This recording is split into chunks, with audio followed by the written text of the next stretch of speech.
So if you feel at home you're doing the heavy lifting and business is not, you're absolutely right. That's borne out in the budget. In terms of expenditure, we've got some big ticket portfolios. You mentioned before that the structural deficit. There's also structural spending in those portfolios. I mean, if you get to pension age and you're entitled to a pension, whether the government's budgeted for it or not, you will get one. So these are the things that you can only really curtail spending in these big portfolios if you are politically prepared to take things off people. I think more and more time we're not prepared to do that. Run us through those portfolios. The biggest one by far is the NDIS, Peter. This is blown out by tens of billions a year in the latest forecast by the year 2030. And the issue here is mainly who's on it. Initially, it was meant to be people with a severe and permanent disability. We've seen the reality be a lot more people, and some staggering stats about how many young boys, for example, are on the NDIS. Now, the government has said it wants to rein that in, but it's a very slow process. By 2025, they want to reduce the increase annually to 8%.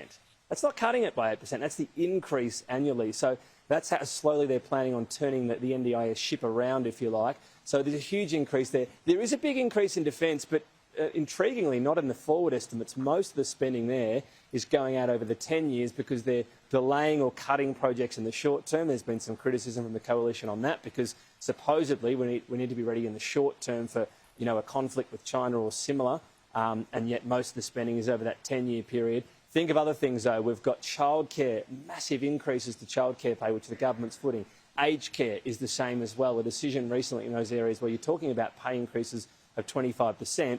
And it's either parents or the government that pays for that. The centres say they're sort of running at the margins anyway. And there's also a new hospital agreement. Will that be factored in tonight, for example, because that's something the government needs to strike in the future, and you could be talking of billions of dollars extra there, given where health inflation is at.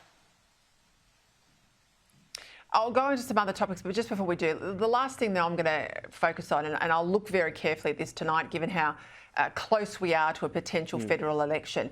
This hollow log, decisions taken, not yet announced. It's where governments agree money in the room at the Expenditure Review Committee of Cabinet. They park the money in there. They know what they're likely to spend it on. It'll be an election pork barrel. We don't know yet. But the biggest indication, if they're preparing to go early, will be how much money is sitting there in those line items where we're given no detail, isn't it, Tom?